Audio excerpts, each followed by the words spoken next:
Pessoal, meu nome é Maria Ângela Machado Fernandes, sou médica veterinária e professora do Centro Universitário Unicep em Dois Vizinhos. Na nossa terceira aula da disciplina de produção de ruminantes, estaremos dando continuidade às avaliações para aquisição de novos animais ou seleção do rebanho. A quarta avaliação que faremos está correlacionada com os cascos. Então, vou falar para vocês como que a gente faz a avaliação e quais são os cuidados que devemos ter em relação ao casco dos animais. Então, antes de iniciar, vamos falar um pouquinho como que acontece o crescimento e desgaste do casco dos ovinos e caprinos. Então, o crescimento ele é contínuo do casco dos animais e ele está diretamente correlacionado com a alimentação do animal. Um animal bem nutrido, com uma dieta bem balanceada, o casco tende a ter uma maior taxa de crescimento em relação ao animal, por exemplo, que está subnutrido. Em relação ao desgaste desse casco, ele está correlacionado com o tipo de piso que esse animal é submetido enquanto que ele caminha por dia. Então, se esse animal está totalmente confinado num aprisco, com um piso macio, por exemplo, com serragem, um piso ripado, ou ele tiver a pasto, um solo bem macio, o desgaste ele tende a ser pequeno e o crescimento muito maior, então começa a formar as dobras, como temos nas duas imagens aqui. No entanto, se esse animal ele tiver que caminhar longas distâncias, principalmente aí em um piso mais rústico, com pedra, cimento, aqueles pisos de pedra brita, que deve ter alguma imagem aqui para frente, às vezes é colocado no solário, ou então quando vai retirar o animal de dentro do aprisco, e levar para o pasto, ele acaba passando por um piso mais que provoca maior desgaste. Aí, muitas vezes, a taxa de crescimento ela é muito próxima do desgaste e não leva à formação dessas dobras. Então, na imagem A, podemos observar o membro do animal em que o casco ele não tem um crescimento excessivo e há um adequado posicionamento desse membro. Já na imagem B, observamos que há um crescimento excessivo do casco, da unha do animal, e, consequentemente, o animal ele não está apoiando o membro de forma correta, então vai ter deformidades de aprumo.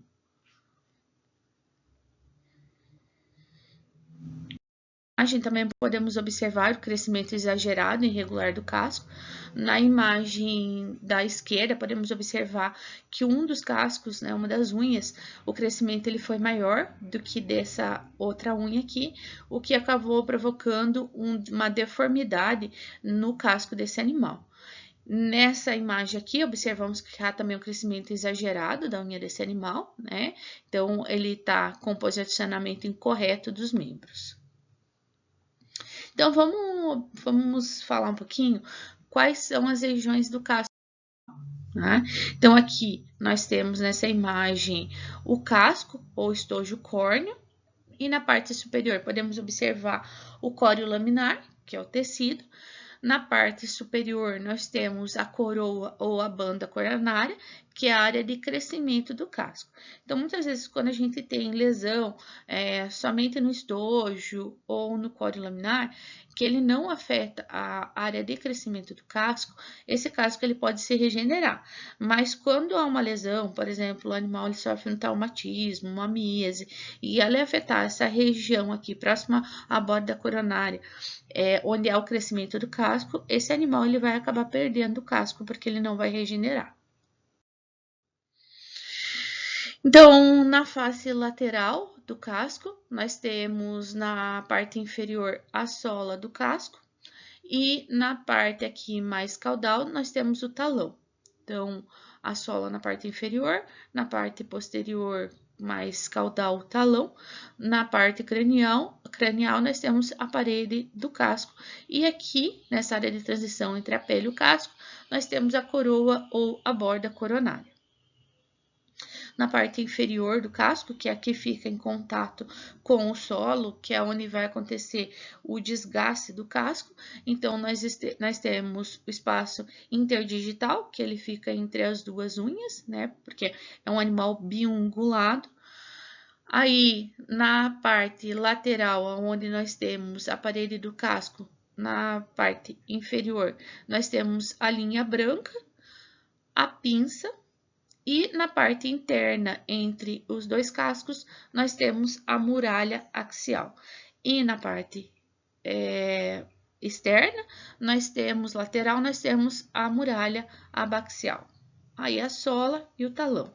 Então, essa almofadinha aqui, bem na parte caudal do casco, é o talão, aqui o espaço interdigital, a sola do animal, a parede ou muralha, aqui na parte lateral é abaxial e na parte interna axial.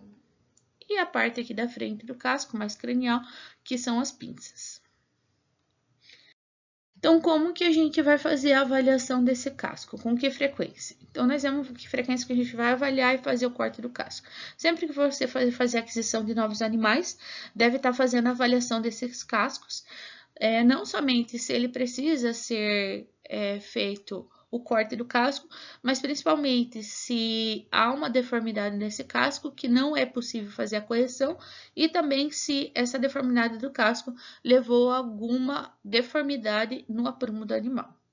Em relação aos animais do rebanho, a sugestão é que se faça a avaliação dos cascos mensal. Então, mensalmente, quando vai fazer o repasse do rebanho para avaliar os animais, já faz o casqueamento desses animais. Toda vez que já tiver crescimento, já vai fazendo, em vez de marcar só um dia para fazer o casqueamento de todos os animais do rebanho, porque acaba sendo muito mais trabalhoso. Na prática, eu prefiro, por exemplo, quando eu vou fazer repasse de rebanhos, toda vez que a gente já vai repassando os animais e avaliando cada um, já observa se precisa fazer casqueamento e já faz o casqueamento desses animais. Durante essa avaliação, então, no máximo a cada 2, 3 meses, para evitar crescimento excessivo. Existem várias formas, posição que nós podemos colocar os animais, né? Eu vou mostrar para vocês algumas imagens, mas tomar bastante cuidado em relação às fêmeas gestantes, principalmente aí no terço final da gestação, para não fazer manejo agressivo, derrubar a fêmea ou ficar apertando muito a fêmea, porque pode causar abortos ou nascimento de animais antes do período correto. Então, quando que a gente vai casquear? Sempre que se há a formação de dobra ou tiver qualquer anormalidade anatômica nesse casco, nós vamos fazer o casqueamento desse animal. Então, aqui nessas vamos ver alguns métodos de contenção, né? Então, essa forma com o animal deitado, existe uma forma que a gente pode estar mostrando para vocês aí na prática, como segurar esse animal, que você consegue casquear sozinho. Caprino é um pouco mais difícil por questão do chifre dele, então é difícil parar ele nessa posição, mas ovino é bem sossegado trabalhar nessa posição para casqueamento. Você pode trabalhar também com os animais em pé, muitas vezes quando a gente trabalha em pé, é necessário que uma pessoa tendo o animal, como nessa imagem, enquanto o outro faz o casqueamento. Essa forma de contenção com o animal em pé é a mais indicada para fêmeas gestantes e lactantes. Aí não precisam ficar estressando, derrubando o animal. Isso vai depender também se o animal ele é muito arredio ou se ele permite a gente fazer esse casqueamento em pé. Aí ele não vai permitir que eu retorne, mas a gente pode trabalhar com os animais também sentados, né? Além dessa posição em pé, deitado ou sentado. Então, sempre fazer a imobilização de forma firme, né? Para o animal não ficar se debatendo e correr o risco de fazer corte incorreto. E também por questão de evitar esses movimentos bruscos que podem levar a traumas, machucar tanto o animal quanto quem está fazendo o casqueamento. Aos instrumentos que podemos utilizar para fazer o cascamento, o mais indicado são as tesouras de casco. Na aula prática, quando formos realizar, eu vou mostrar para vocês, vou levar as tesouras de casco, existem vários modelos no mercado, algumas um pouco mais barato, mas algumas muito baratas, elas acabam não tendo boa durabilidade. Então, às vezes é melhor investir numa tesoura boa, que ela dura aí uma vida. A tesoura comum, não adianta utilizar, porque ela não vai conseguir fazer o corte. O rinete, sim, também é uma boa opção para quem tem facilidade de trabalhar com ele. Essa tesoura de tosquia, ela é muito grande, ela é utilizada somente para retirada de lã. E daí também temos o canivete, mas o canivete aí eu também não indico muito, porque corre o risco de você acabar cortando demais a unha do animal e se cortando. Então, como que a gente vai fazer o casqueamento dos animais? O primeiro passo é fazer uma limpeza boa desse casco para você conseguir visualizar o que há de dobra, o que há de crescimento excessivo. Essas tesouras amarelas que elas são utilizadas para lavar calçado, lavar roupa, é bem indicada para isso. Então, sempre carregue na sua bolsa uma ou duas dessas escovinhas. Então, antes de começar a casquear, você esfrega bem. Às vezes não precisa nem de água, só se tiver muito barro mole. Aí lava ele, senão só com a escovinha retira toda a matéria orgânica que tiver ali. Então, essas dobras aqui, gente, além de poderem ocasionar alterações de aprumo, porque o animal tem dificuldade de conseguir apoiar o membro no chão de forma correta, ele também é um local em que acaba tendo um acúmulo de matéria orgânica e facilita a proliferação de micro-organismos que depois vão causar problemas de casco, que nós vamos estar conversando lá na nossa aula sobre doenças bacterianas. Então, após eu fazer essa limpeza, eu vou conseguir observar que toda essa área dobrada aqui, ela deve ser retirada. Então, o animal, ele vai apoiar o peso do membro nessa região aqui, né, da parede, da muralha e da sola. Então, o segundo passo é fazer a remoção de todas as dobras ou anormalidades anatômicas que tiver na unha desse animal. Então, para isso, a gente vai utilizar, como nessa imagem, a tesoura e vai fazer toda a retirada daquelas dobras. E por último, nós vamos também fazer a retirada desse crescimento excessivo aqui do talão do animal. Então, sempre tomar cuidado para não tirar em excesso, principalmente aqui na parte mais cranial da unha, né, na pinça, que aqui tem irrigação e vai sangrar se você tirar demais.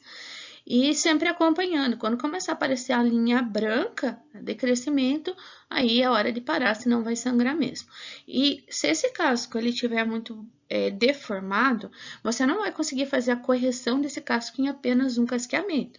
Então, vamos ter que fazer vários casqueamentos sucessivos, por exemplo, semanalmente ou a cada 15 dias, para ir fazendo a correção adequada desse casco.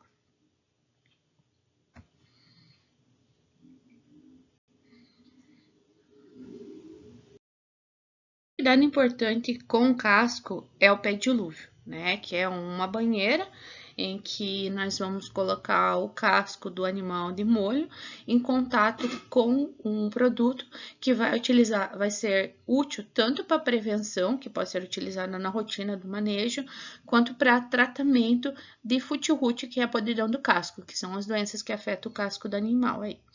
Em geral, a construção do pé dilúvio, ela deve ter de 10 a 15 centímetros, que é suficiente para que recubra todo o casco do animal. Muitas vezes ele é feito no próprio brete do animal, então quando vai fazer o repasse do animal, já faz a preparação para durante o repasse o animal já ficar em contato com a solução. Todos os produtos aqui que eu vou estar falando para vocês, né, seja o sulfato de cobre, o sulfato de zinco ou o formol, eles têm ação limitada da presença de matéria orgânica. Então, a gente tem que tomar cuidado, né, na hora que vai preparar o pé dilúvio, limpar bem o pé dilúvio, não deixar que tenha acúmulo de fezes, de urina ou também solo, né, resto de alimento, porque isso inativa os produtos químicos. O tempo que o animal deve ficar ali em contato com o produto é de 2 a 5 minutos para animais sadios e de 10 a 20 minutos para animais com infecções podais. Então, esse aqui é o pé dilúvio, esse aqui é lá da Universidade Federal do Paraná. Aqui nós temos o brete, aqui para frente já é a balança, que é utilizada durante o repasse dos animais. E o fundo do pé dilúvio, nessa linha aqui para baixo, deixa eu marcar aqui. Então, dessa linha aqui, mais ou menos, que eu tô fazendo para baixo, ele é de cimento, aqui para cima é madeira, e o piso também é de cimento. Então, aqui para baixo tem também uma saída para esgotar a água. Então, o pé dilúvio ele é enchido, é feita a diluição aqui dos produtos, e durante o repasse é feito essa prevenção aí para doenças de casco. Essa aqui é uma foto minha, né? Podemos observar pela minha tatuagem, mas é em um produtor em que os caprinos estavam com problema de casco, era um rebanho muito pequeno, senão isso não seria viável, em que o pé dilúvio eu fazia num balde, né, para tratamento dos animais que estavam com problemas de casco. Então, em relação à substância utilizadas no pedilúvio para ovinos e caprinos. Podemos estar utilizando sulfato de zinco a 10%, que é o mais indicado para ovino, para caprino também, mas principalmente para ovino. Junto no pedilúvio, a 10%, nós podemos adicionar 2 ml para cada litro de solução preparada de detergente comum, sabão líquido de cozinha. Por que o sabão líquido? Porque ele ajuda na quebra da gordura do casco e na penetração desse produto no casco. O sulfato de cobre, ele também pode ser utilizado no pedilúvio, mas a gente tem que ter um pouco mais de cuidado para o ovino, porque o ovino ele é muito sensível ao cobre, e se esse animal ele acabar fazendo a ingestão do cobre do pedilúvio, ele pode ter uma intoxicação aguda ou crônica por cobre. O formol, a 2 a 10%, ele também pode ser utilizado para tratamento e prevenção de enfermidades do casco. O único problema do formol é que ele é bastante irritante para as mucosas, tanto do animal quanto de quem estiver manipulando esse pedilúvio. E também depois, na hora de você descartar esse pedilúvio, ele é um problema porque ele pode fazer contaminação ambiental. Então, tomar cuidado, independente do produto que estiver usando, para os dias muito quentes, os animais não estarem entrando dentro do pedilúvio com sede e tá fazendo a ingestão desse pedilúvio. Então, a próxima avaliação que nós vamos estar comentando é em relação à glândula mamária, o úbere e os tetos dos animais. Então, qual que é a importância da gente fazer essa avaliação na hora da compra de uma nova matriz ou na hora de fazer a seleção e descarte dentro do nosso rebanho? Porque problemas relacionados à glândula mamária, tanto no úbere quanto nos tetos, eles estão correlacionados com baixa produção de leite, consequente baixo peso ao desmame dos cordeiros e dos cabritos, a mortalidade tanto das matrizes quanto das suas crias, o descarte precoce de matrizes com boa produtividade, com alto valor genético e aumento de custos de produção, seja para tratamento dessas fêmeas que estão com mastite ou para fazer a suplementação, o aleitamento desses cordeiros e cabritos em que a mãe não está tendo produção de leite. Então, em relação às lesões de glândula mamária, as principais causas são infecciosas, né, principalmente aí as bactérias, que vamos estar comentando em relação a essas lesões, sinais clínicos e tratamento na aula sobre doenças infecciosas. Traumatismos também podem ser substâncias e plantas irritantes e também alterações anatômicas. Então, nessa imagem aqui, nós observamos o teto de uma fêmea, em que a cria dela estava com uma doença viral, que é o ectima contagioso, acabou transmitindo para o teto da fêmea. Essa fêmea, ela sentia dor, ela não deixava o filhote mamar, consequentemente, acúmulo de leite, e que predispôs ela a uma mastite.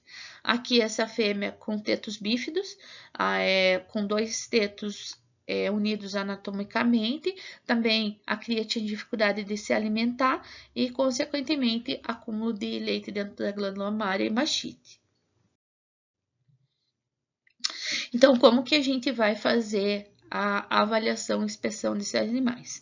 Em geral, você pode fazer com os animais no lote, né? Toda vez que vai observar o lote, olhar de longe a glândula mamária, mas o adequado mesmo para a gente ter uma maior precisão da nossa avaliação é fazer a contenção do animal e fazer a avaliação individual de cada uma das fêmeas. Quando que geralmente a gente recomenda fazer isso? Então, durante o desmame, quando vai secar essas fêmeas, quando vai fazer a seleção das fêmeas que elas vão entrar em monta, então as fêmeas que tiverem com lesão, com mastite, crônica ou mastite aguda a gente trata, mas o ideal é sempre fazer o descarte de fêmeas com mastite, porque essas lesões da glândula mamária muitas vezes elas são irreversíveis, aonde teve um processo inflamatório, haverá substituição do tecido mamário por tecido conjuntivo e essa glândula ela pode perder a função. Então, muitas vezes, uma fêmea que ela teve mastite na lactação passada, às vezes aquele lado da glândula mamária ela não irá produzir leite ou terá uma menor produção e qualidade desse leite. Se ela tiver só uma cria, pode ser que ela dê conta, mas se tiver um parto gemelar ou trigemelar, você terá que suplementar esses animais. Então, a primeira parte a gente vai fazer a inspeção do úbere dessa fêmea, vai avaliar o tamanho, o volume, a simetria. Então, por exemplo, nessa imagem a gente já observa que há uma simetria nessa glândula mamária, né? No lado esquerdo, ele está muito mais volumoso do que no lado direito.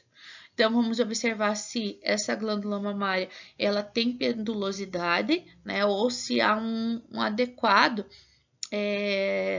sustentação da parte do ligamento da glândula mamária. Então, a glândula mamária ela deve estar sempre acima aqui do jarrete do animal. Nessa imagem aqui, a gente observa que essa glândula mamária aqui, do lado direito, ela está muito pendulosa. Então, veja que ela está muito próxima ao chão. Às vezes, quando o animal anda, ele acaba chutando a glândula mamária, o que pode provocar traumas, e às vezes até arrastando, né, no chão, no pasto, que pode provocar lesões. Aí vamos avaliar também se existem soluções de continuidade, lesões, feridas, berne, miases que podem estar predispondo esse animal a mastite. O próximo passo é a gente avaliar também os tetos do animal, né? Então, volume, tamanho, simetria. Então, às vezes, tetos muito grossos, muito compridos, isso pode dificultar depois do filhote mamar. Se há presença de tetos supranumerários, bífidos, já vou mostrar algumas imagens para vocês que também podem dificultar a mamada. A presença de lesões, soluções de continuidade, como nessas lesões aqui no teto da fêmea, que além de abrir porta para micro-organismos entrarem na glândula mamária, a fêmea por dor pode não deixar a cria mamar. E também se há obstrução do teto, né, os tetos cegos ou glândula mamária cega. Então, nessa imagem aqui, a gente observa os tetos bífidos, que eles são bifundidos ou bifurcados, né? Eles são unidos. E isso também, como a gente tinha falado para vocês, dificulta a cria mamar. Aqui nós temos tetas supranumerários, então o que acontece? Muitas vezes a cria ela fica mamando nesse teto supranumerário, sai pouco leite e pode acabar morrendo de inanição.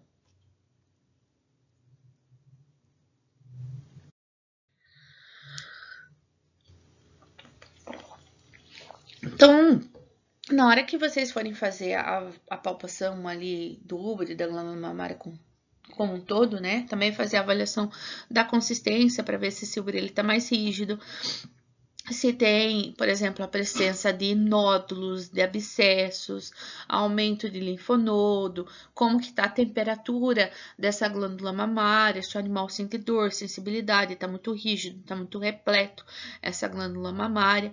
Em relação à temperatura corporal, então a temperatura corporal dos ovinos e caprinos, ela é um pouco superior à nossa. Então, é de 38,5 até 40. Em dias muito quentes, ele pode chegar a 40,5. Então, sempre dá se você não tiver um parâmetro, se aquela temperatura ela tá normal ou não, coloque a mão embaixo da axila do animal e depois coloque na glândula mamária dele para ver se a temperatura é a mesma ou se a temperatura dessa glândula mamária ela tá aumentada. Então, é bem importante estar palpando vários animais para vocês perceberem qual é a consistência, a temperatura normal de uma glândula mamária, para que quando tenha as alterações indicativas de mastite, você consiga detectar.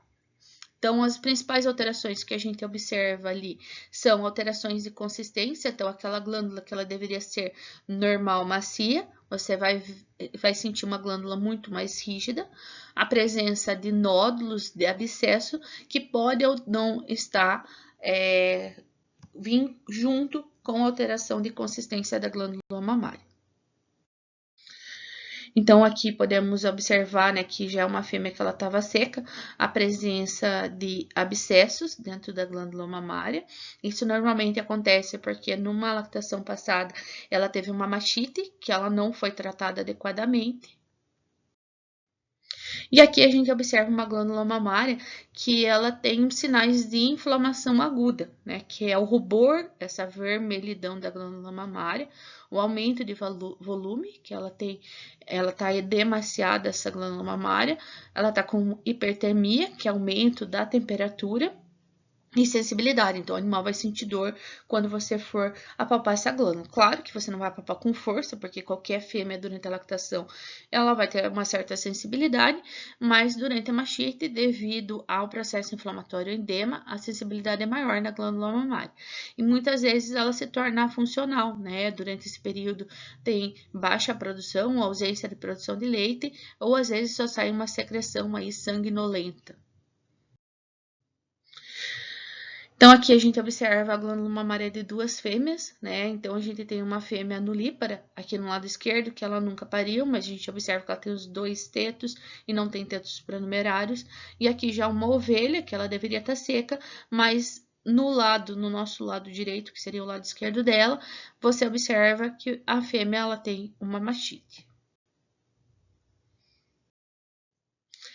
Aqui podemos observar uma cabra em que tem a presença de tetos bífidos.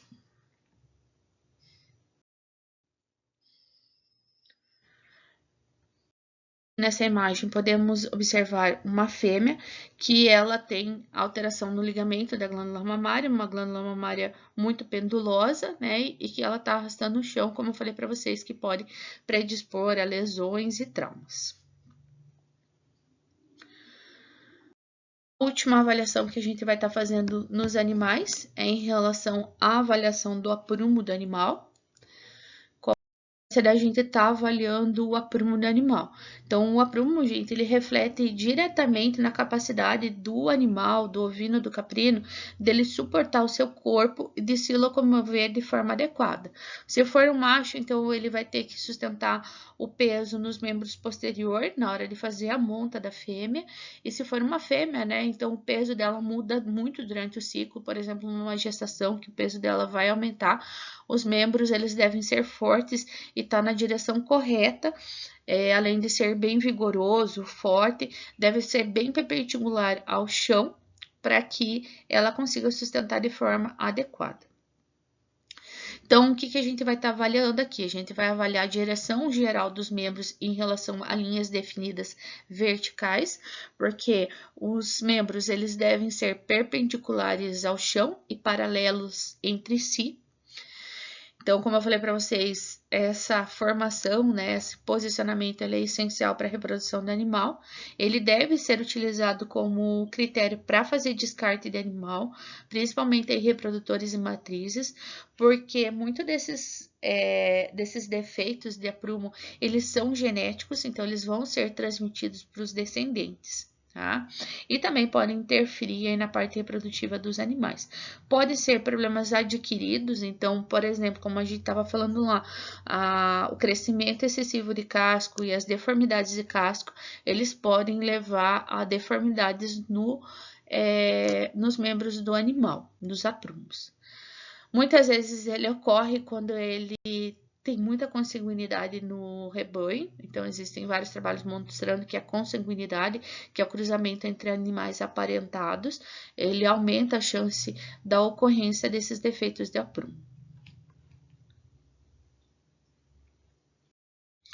Então, aqui a gente deve estar sempre avaliando o animal de vista de frente, de lado, né, a vista do perfil e a vista de trás.